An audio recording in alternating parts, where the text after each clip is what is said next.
Қазақстандағы жас белсенділер қазір саясатқа араласып жүр. Баршаңызға сәлем айтқым келеді. Өз-өздеріңізді күтіңіздер.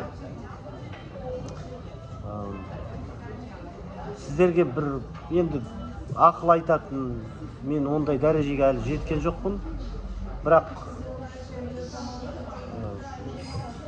бір айтарым бар.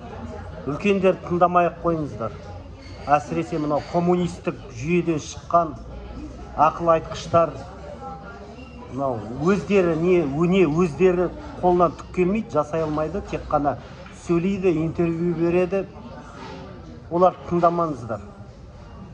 Өйткені олар бізге аманат қалдырмады, ештеңеге үйретпеді. Өз тәжірибемізбен өзіміз сотталып, өзіміз қамалып, өзден елден кетіп, өзіміз өкінішке орай өз тәжірибемізді үйрендікті. Кейбіреулері өліп те кетті.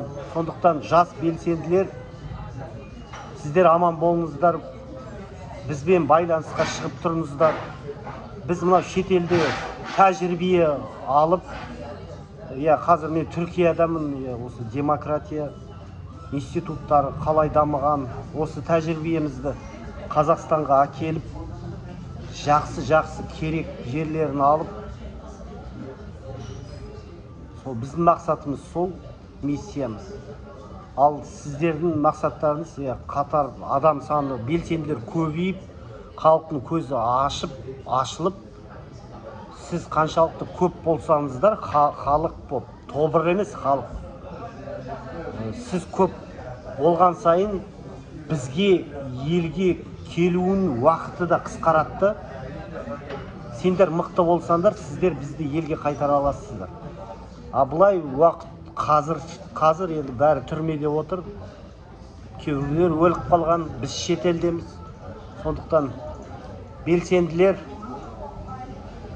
өз-өздеріңді күтіңіздер, ешкімді тыңдамаңыздар, аман болыңыздар.